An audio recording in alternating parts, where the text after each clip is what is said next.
Hi guys, it's Usernamekate and welcome back to my channel. Today I am out on the GSX8S, Suzuki's brand new middleweight parallel twin, and I have a few videos out on this bike already, but this one is going to specifically be my likes and dislikes. Now as you can see, it started raining, but we'll do what we can with the weather. So if you're interested to know what I really like about this bike and what I don't like so much, then keep watching.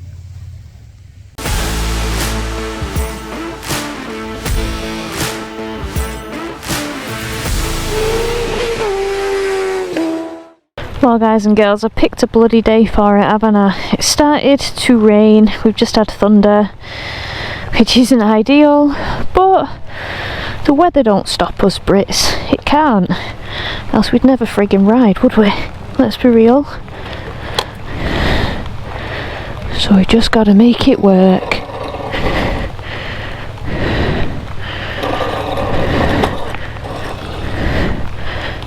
Oh.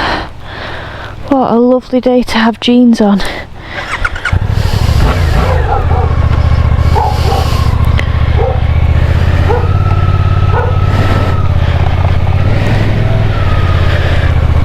Okay, so I've actually put some traction control on. We've got it on level 3. And we've got the throttle on B. Just play it safe because of the weather. Right, so in this video I'm going to tell you guys about my likes and dislikes. I've just stopped off at the bottom barn for a nice breakfast. It was breakfast when I ate. That was a nice feta cheese and avocado on toast. Who is she? Oh, sorry guys. Not the best weather. So I'm going to talk firstly about my likes of this bike. One of the things that I absolutely love about it, and it became very apparent on my recent trip to Yorkshire with my good friend Lily. Lily was on the Super Duke, and we all know that that is a scalpel, a precision weapon for hitting the twisties. And I thought, okay, we'll see how the little Suzuki GSX8S fares when following a Super Duke, and specifically Lily on a Super Duke because she's pretty quick. And let's just say that it handled phenomenally. It kept up on the twisties.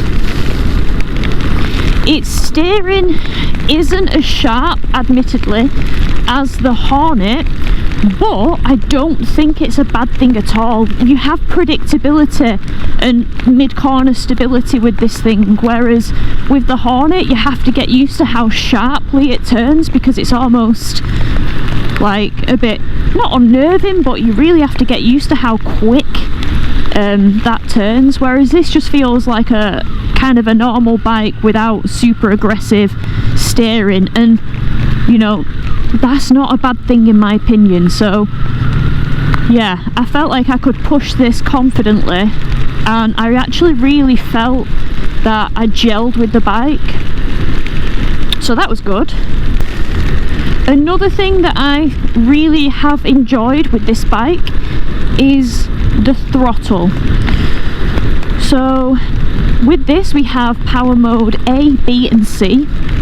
I've got it in B for the moment because look at it, but with power mode A, the throttle, you definitely feel the change from B to A.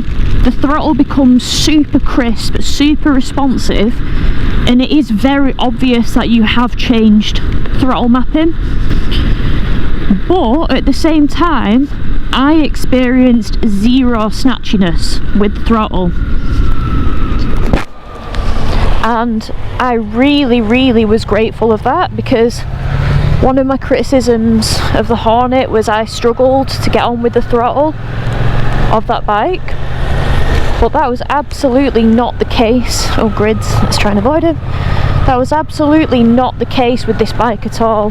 The throttle has been sublime. You can introduce the power on and it just gradually picks up, and I think that's one of the things that makes this bike easy to ride. Looks like I've got an unexpected friend in front. I've ended up riding with him. Oh, you know when you want to ride with your visor up but the rain just says no? It's just absolutely what it's doing. See if we can make a friend. We didn't pick a good day. It's not ideal. Terrible. Jeans. Jean crew. Not good. Oh mate, your helmet's not fastened. Just letting you know, I just seen it. Yeah, it's not good weather. How do you find your Duke? Super. Oh. Probably very similar weight to the yeah, I think these are 202 kilograms. I think they're a bit heavier maybe. These are about 180 weight. Yeah, it's good. Cheers mate. Oh, what a guy. Yeah, so I really like the throttle response. It is very good. I have no grumbles with that at all. Other things that I like is how torquey the bike feels. It feels like you can be in any gear at any given time and it's going to be fine. Like, I just love how torquey it is. Like any gear, you can be in 5th gear coming out of a bend, which hopefully I demonstrate when I'm out with Lily. And you just put it on and it just picks up the power nicely. It's just really torquey. Just pulls. Other things I like, how simple the dash is. It's a beautiful display. It's very clear. Yeah, beautiful dash, it's super clear, and I like how easy it is to change the modes and the traction control on the fly. The quick shifter and auto blipper that you get on this bike as standard is excellent as well. I can't complain. Up and down the box, no strops, no paddies. It just deals with it beautifully. Okay, so it said road closed there, just as my battery died, so I thought I'd come down here to maybe try my luck, but I can see right up there that it does have a barricade across the road, so I won't be going that way. Look at my jeans, are sodden. Bloody sodden they are. Right, no dramas.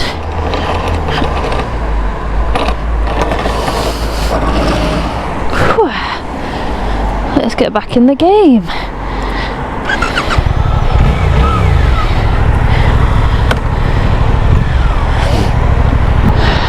Right, how can it go from honking it down to this glorious sunshine? I guess we'll never know.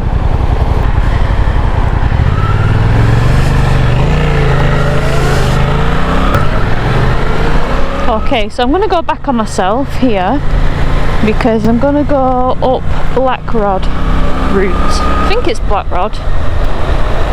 But look at this, how does the road look dry? It's just been chucking it down. Like, is this the Twilight Zone? Is this a glitch in the Matrix? I think it might be. Anyway, yeah, so talking about things that I like about this bike.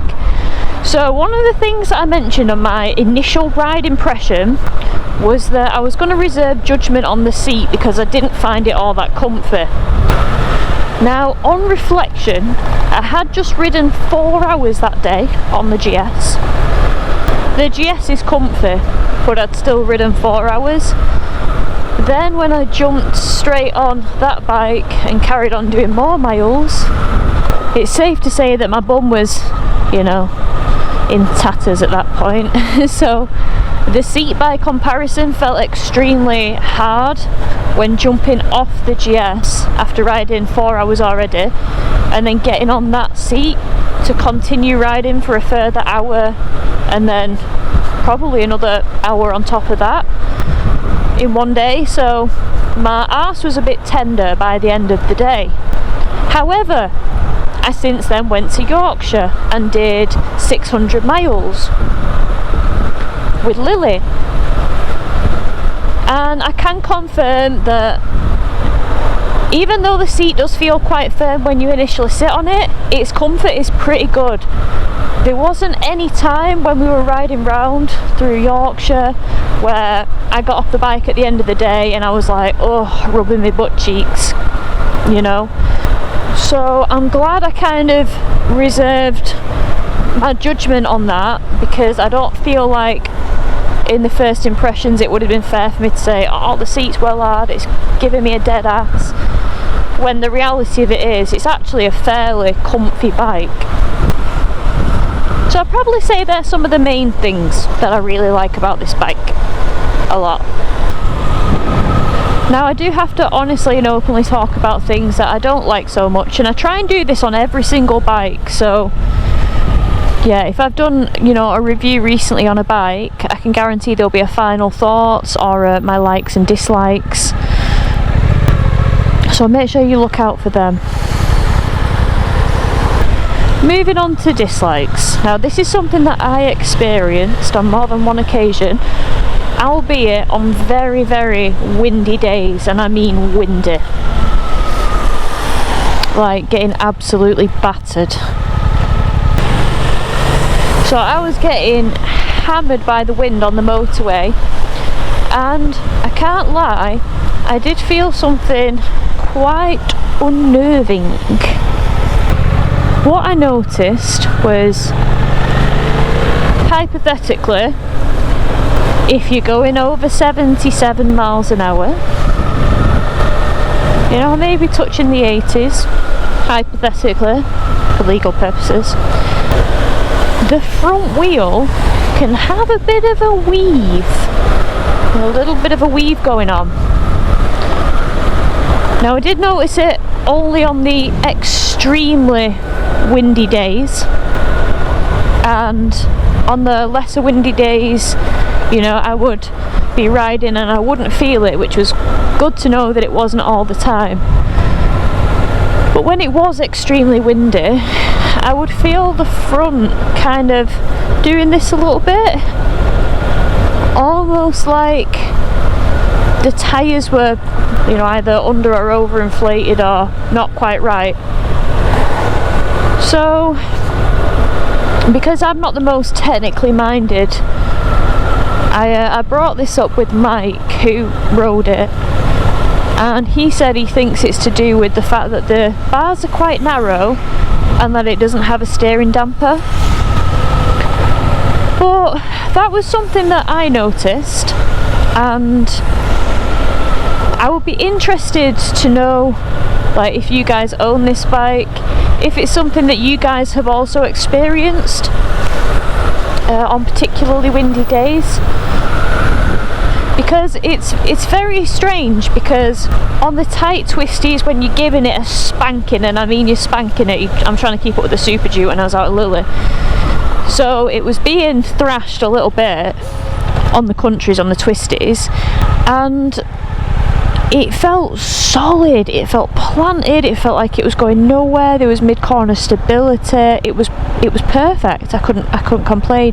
But then on the motorway in these extremely windy conditions, it was just something I noticed, almost like there was too much weight on the rear, if that makes sense, and it was just like making the front feel like really vague and flighty and loosey-goosey, and it was a bit unpleasant, to be fair. So I'd be interested to know if any other person has experienced that.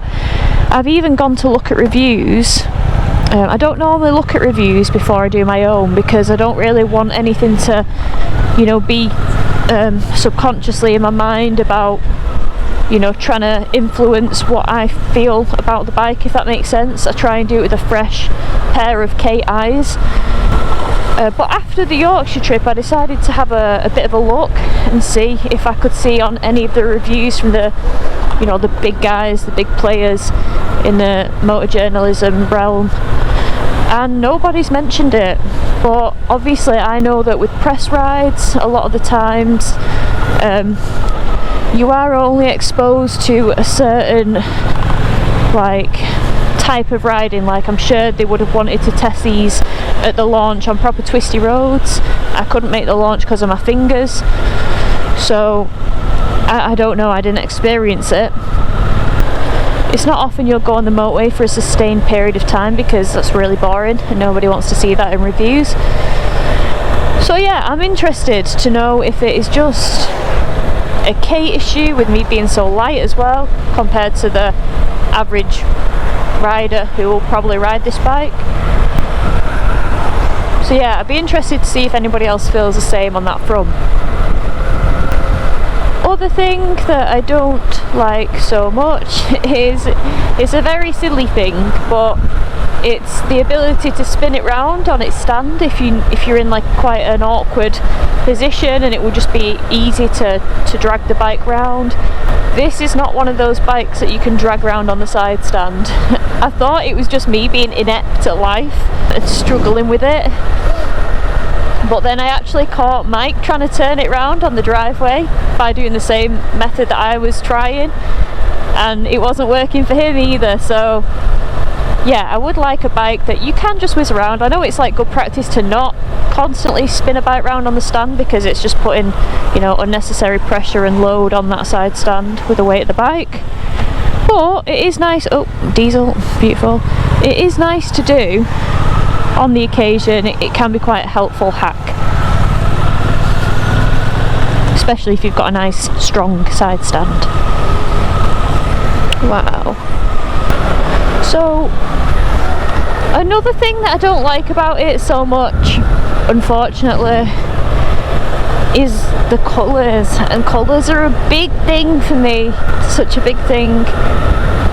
I don't particularly visually like the look of the white with the blue frame. I don't particularly like the look of the blue one with the blue frame either. However, I do absolutely love the black one. I love how stealthy and aggressive it looks, and it just looks right in black. Same with the GSX-8S. I mean, I don't dislike the blue. I like that blue because it's more of a deeper, darker blue, whereas this blue is kind of like a poppy, fun blue, and I'm just not a very fun person. So yeah, the two colour options for this that have the blue, not for me. The black one though, absolutely love it. Stealthy, ninja-ness, great. If I was going to own this bike, it would be in that colour 100%. And I know, be safe, be seen, but like I say, I'm a grown-ass adult and I manage my own risk. And my levels of risk in terms of colour may differ to your levels of risk, and that's fine. We're all individuals on our own individual journey, navigating through life. Yeah, so I'm not so fond of the colour. And then also, I suppose one of the dislikes that I'm going to have to mention, and it wouldn't have been so bad if Honda hadn't come in with a Hornet at a ridiculous price, but the Honda Hornet comes in at £7,000. And you could well say, oh yeah, but you get a quick shifter and auto blipper with this as standard, whereas you don't with the Honda. But the Honda's quick shifter and auto blipper is £250, which is ridiculously cheap for a quick shifter and auto blipper. Like, that is a great price for that, and it still takes it, you know, like almost a grand cheaper still, even with a quick shifter on the Honda. So yeah, it is quite a large step up in price, but I do think this bike will sell. I think, you know, I like the fact that it feels, even though it's weird because aesthetically it doesn't look like, you know, a massive bike, but it feels like a big bike on the road, whereas the Honda felt a bit like a toy. With respect, of course, because, you know,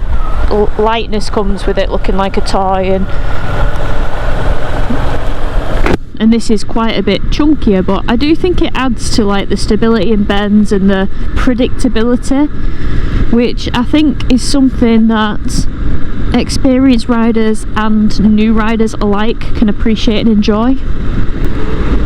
But yeah, Suzuki are gonna have to battle with, you know, it being compared constantly in terms of price to the Hornet. That's what it's up against. So guys, there you have it, my likes and dislikes on the Suzuki GSX8S. It goes back tomorrow, so I do want to just do a little bit of a summary whilst I'm on it. The roads of Yorkshire taught me how capable this bike is. If you haven't ridden around Yorkshire, the roads around Halls, Kirkby Stephen, Alston, Middleton on Teesdale, like, you need to go. Oh, gangster! Did you see that? A sick car with a dog's head hanging out. I love it. That trip made me realise how much of a capable machine this is and how fun it is to ride. It handled motorway journeys as well, from Milton Keynes back to Manchester with absolute ease. Don't get me wrong, it's a naked bike, so you're going to feel the wind blast, you know, on any naked bike, but it was manageable, the power is enough. Like I say, just that little front end weave with the extreme winds was not very nice, but I would like to hear more. As this bike is out there more, I'd like to see if anybody else felt that way. But yeah, overall, they're my likes and dislikes. Yeah, it's been a really good fun bike. It's been a bike that, you know, if you had to have it as your only bike, you could still have so much fun on this, even though it is a middleweight with like 82 brake horsepower, or 81.7 to be pedantic. But it's a truly capable machine, and I've enjoyed every minute riding it, obviously with the exception of the really windy motorway trip. But yeah, it's a cracking bike. It's, look at this dash, it's beautiful, it's clear, it's just wicked. It rides great, it's comfortable, the torque's surprising. Like, it caught me out on my first impressions, as you'll probably have seen if you've watched it, because I wasn't expecting it. And yeah, overall, really think Suzuki have done a proper good job with this bike, so well done Suzuki. So guys, that has concluded my likes and dislikes and final little summary on Suzuki's GSX8S. I'll still never get used to saying that, it's such a tongue twister. I might just call it the AS, just to make life easier. But I hope you've enjoyed it. If you like this kind of content and you want to see more of it in the future, hit that subscribe button, because 2 vlogs a week, there's always something for everyone. So until the next vlog, take care, look after each other, ride safe, and I'll see you on the next one. Bye.